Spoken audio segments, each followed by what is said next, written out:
Olá, tudo bem? Que bom que você está aqui comigo, que bom que você não perdeu o Vida e Saúde de hoje.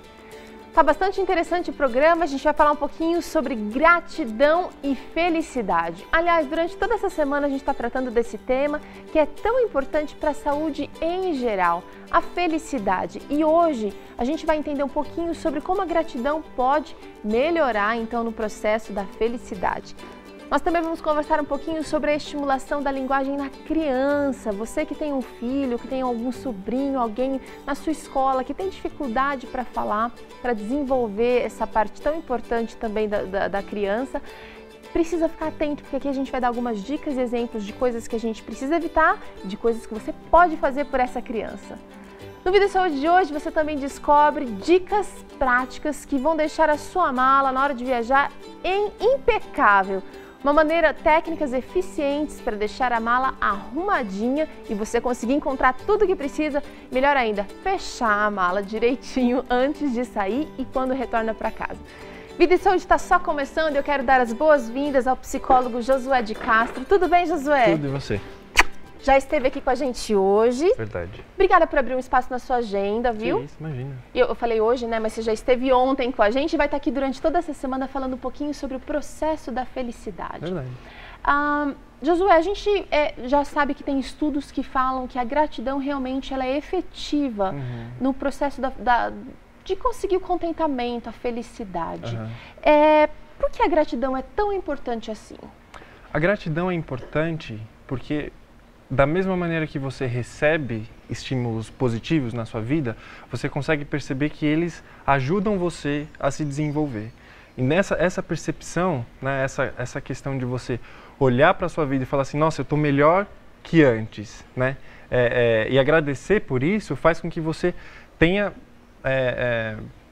como é que eu posso dizer? Esse comportamento de novo, de perceber alguma coisa boa que aconteceu com você no passado e refletir isso no futuro. Mas isso não é tão natural para todas as pessoas. Algumas pessoas a gente consegue olhar e falar, nossa, fulano de tal é tão agradecido, tal tempo. Se está chovendo, está agradecendo. Se está fazendo sol, está agradecendo. Se está passando por dificuldades, é uma pessoa que, louvado seja Deus. Na verdade, a Bíblia fala para a gente ser assim. Mas não é tão fácil assim a gente ser agradecido nem pelas coisas boas e às vezes quanto que dirá pelas coisas ruins. Como é que a gente faz? Às vezes as pessoas elas não são agradecidas porque tem muita gente mal agradecida ao entorno delas, né? Então assim, como é que a gente pode fazer para ser mais agradecido, né? Primeiro talvez escolher as boas amizades para você e amizades que consigam te colocar um pouco mais para cima, né? Consigam te elevar como uma pessoa, sei lá, mais propensa a buscar coisas positivas na vida. Mais positivas. Isso. Uma outra coisa que faz com que as pessoas sejam mal agradecidas na vida delas seria o foco nas coisas ruins que tenham acontecido no passado. Então, se elas se focam sempre naquela coisa horrorosa que aconteceu, ou num evento que possa ter sido infeliz, depois ela vai acabar projetando que isso vai acontecer de novo. Então ela já fica esperando pela coisa ruim, então ela não vai ser nem um pouquinho positiva. Não vai perceber a coisa boa que aconteceu, entendeu? E aí logo não vai ser agradecida, né, com relação a isso, e aí continua nesse ciclo vicioso. Olha, interessante que a gente está falando aqui, a gratidão ela não precisa ser necessariamente por coisas boas que você recebeu ou não. Porque eu conheço pessoas que agradecem mesmo pelo fato de terem passado por dificuldades. Depois de um tempo, elas percebem que aquela dificuldade fez elas crescerem um pouquinho mais, ou fez elas amadurecerem, quem sabe. E a gente conhece grandes nomes da história, a gente vê que pessoas... Não existe uma vida perfeita para ninguém. Não existe. Então, se a gente ficar esperando pela circunstância perfeita para ser grato, isso talvez nunca aconteça. Claro, porque a gente nunca vai ter um espaço ideal. De só felicidade, que nunca vai ter alguma coisa ruim. A gente sempre vai estar ali. Parece que é mais uma atitude mesmo que a gente precisa escolher ter para dar uma ajuda no sentido de eu quero ser contente com o que eu tenho, com o que eu sou, com quem está ao redor de mim. Isso. A aceitação daquilo que se é, daquilo que se tem, né? E a percepção das coisas boas que você pode tirar disso, essas coisas realmente que vão te deixar, digamos assim, um pouco mais positivo com relação à vida, né? Porque coisas ruins sempre vão acontecer e não vão deixar de acontecer. né? E a gente pode olhar para essas coisas de uma maneira, quem sabe, mais assim, construtiva. Não, isso aqui está acontecendo agora, mas... E agradecer as pessoas também, não é só a circunstância, não é só Deus. As pessoas também, é importante quando a gente recebe um ato legal, a gente agradecer, reconhecer, não é? Porque aí melhora também a sua relação com a outra pessoa. A partir do momento que você tem esse diálogo, de você agradece por essa pessoa ter te ajudado na sua vida, né, esse vínculo acaba começando a ser estreitado. E você também, a outra pessoa se sente bem na sua presença, você também? E você começou o nosso papo falando assim, olha, da mesma maneira que você recebe estímulos positivos, faz bem, quando você é grato para outra pessoa, isso também é um estímulo que você está dando para que ela também se sinta feliz. Com certeza. Josué, eu agradeço de novo a sua presença, ele que é psicólogo, vai estar aqui com a gente durante toda essa semana, então não perde nenhum programa que está muito bacana. Obrigada, viu? Obrigado você. E agora é hora de papo com a fonoaudióloga Camila Maximino. Falei certo, Camila? Falou certo. Tudo bem? Tudo bom. Bem-vindo novamente ao Vida e Saúde, Obrigada. Por favor. A Camila já esteve conosco aqui há bastante tempo já, né, Camila? Uns 2 anos já, Teru. Só que hoje o nosso papo é um assunto diferente, porque muitos pais, alguns pais na verdade, têm aquela dificuldade assim sobre, meu filho não fala direito, ele não consegue se expressar e os pais não sabem muitas vezes o que fazer. Quais são as dicas que você tem pra gente? Então, hoje, Teru, tem estudos que falam que 26% mais ou menos das crianças têm um pouquinho de atraso de linguagem. Isso pode acontecer, não é tão incomum assim, né? Muitas vezes por falta de estimulação, a maioria das vezes, né? O que é a falta de estimulação? Às vezes os pais não param para conversar com essas crianças não convivem com outras crianças, acabam não tendo muito tempo de brincadeira, né? Os pais trabalham bastante, às vezes é uma pessoa que cuida e acaba não estimulando muito. A televisão estimula. Algumas crianças conseguem ser estimuladas só pela televisão, mas outras não, né? Então, o que se pode fazer? Primeiro, eu queria saber de você, assim, até que idade é considerado normal a criança não falar? E aí, a partir de quando a gente precisa começar a pensar, tem alguma coisa errada? Ótimo. As primeiras palavras, Teru, elas têm que ser faladas até, assim, 1 ano e 2 meses, 1 ano e 3 meses. Papai, mamãe, exatamente. Palavras, não frases. Não, palavras curtinhas que façam sentido no cotidiano. Mamá, né? Não é nem mamãe, nem papai. Mamá, papá, não. Sim. Né? Essas pequenas coisas têm que ser faladas. Com 2 anos, a criança já tem que estar falando umas 50, 100 palavras aí, juntando 2 palavrinhas. Quer água? Dá papá? Não quer, né? Sempre as monossílabas, mas juntas. Então, assim, se a criança tem 1 ano e meio, por exemplo, fala 5 palavras, a gente já fica atento, né? Não precisa necessariamente entrar com uma terapia, já precisa de fono? Não. Mas vamos prestar atenção, a gente pode orientar essa família a fazer o quê? De repente começar a estimular mais. Estimulação. O que é estimulação? É as coisas de criança, são coisas simples. Então o quê? Brincar com essa criança mesmo, tirar um tempo para isso, contar historinhas, cantar musiquinhas, né? Coisas simples também que se pode fazer, quando dá banho, vai falando as partes do corpo, para ensinar as partes do corpo para a criança. Então, lavou a cabeça, fala da cabeça, lavou o pé, mostra o pé.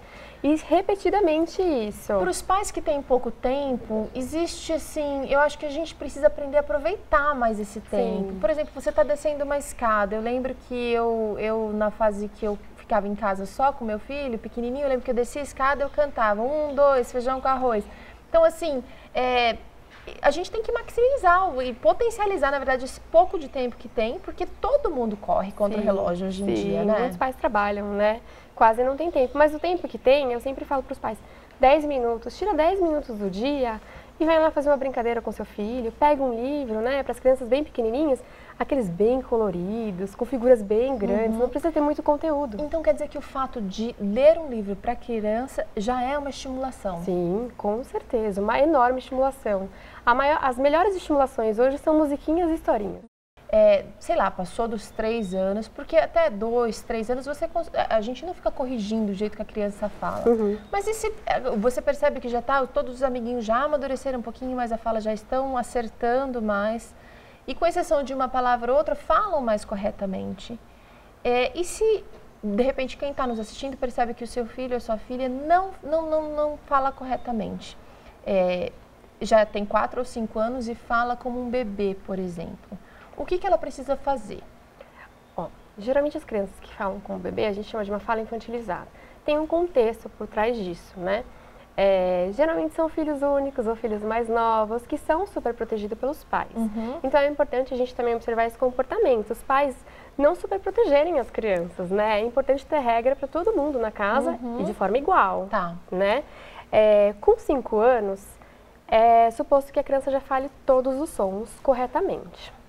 Os últimos a serem falados é o L e o R, né? Tem muita criança que ainda fala, né? Como cebolinha, que a gente diz, né? Então, balata, palede, até os 5 anos é normal. Ok. Se tem 5 anos e ainda não fala, aí a gente pode prestar um pouco mais de atenção e talvez seria importante procurar um profissional mesmo para fazer uma avaliação. Agora, o que os pais podem fazer? Corrigir a criança toda vez que ela fala errado? Mas como é que é feita essa correção? Primeira coisa, nunca repetir a fala errada da criança. Esse é um ponto legal. Bem importante, que muita gente faz e nem percebe, né, Teru? Por exemplo, se a criança falou balata, em vez de você falar balata, não, você já corrige, já fala direto. Sim, você fala não, a barata, filho, e você mostra sempre o adequado. Nem sempre a criança vai conseguir repetir, às vezes é uma dificuldade que ela realmente tem. Sim. Né? Mas sempre dá o modelo correto para a criança, isso é super importante. Tá.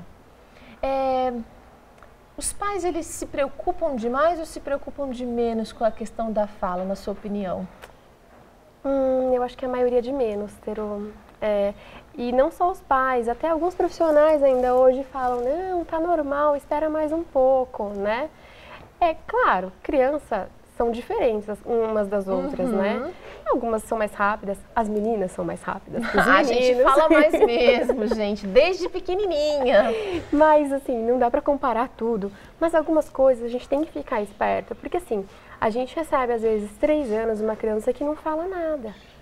Poxa vida, 3 anos já é uma idade que estaria contando histórias. Mas talvez a criança não fale verbalmente, mas ela consegue as coisas que ela quer. Sim. Através de apontar. A gente conversou um pouquinho disso da última vez que você veio aqui. Sim. Através de apontar, ou ela faz sons com a boca e consegue o que ela quer.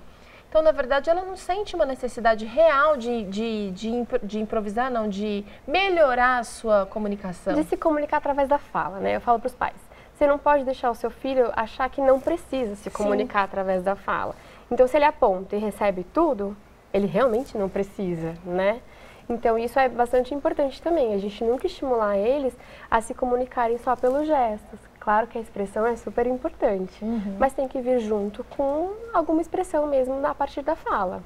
Então, olha, o que a gente está percebendo aqui é que, na verdade, os pais ou os cuidadores, eles precisam estar, assim, intensamente empenhados ou interessados nesse desenvolvimento da fala da criança, porque por si só o trabalho pode até acontecer através da televisão, através dos vídeos, mas vai ser muito mais demorado e talvez impessoal, né, doutora? Com certeza. Na verdade, assim, é um trabalho que precisa ter atenção, Teru, mas não é um trabalho tão árduo. São as coisas do dia a dia, são as pequenas atenções. Até eu falo que repetição e nomeação de tudo, na hora de se alimentar, na hora de se trocar, na hora de dar banho.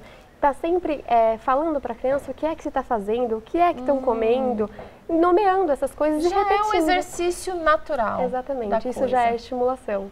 Tá certo. Camila Maximino, fonoaudióloga, obrigada por estar aqui com a gente. Obrigada, eu que agradeço, viu? Vamos para um intervalo e olha só, na volta você confere aqui junto comigo como arrumar a mala. A Vanessa Gaudiano está aqui com a gente e ela vai trazer uma daquelas dicas, um daqueles truques maravilhosos que só ela traz para você arrumar a mala e deixar ela tinindo. Em um minutinho a gente já volta.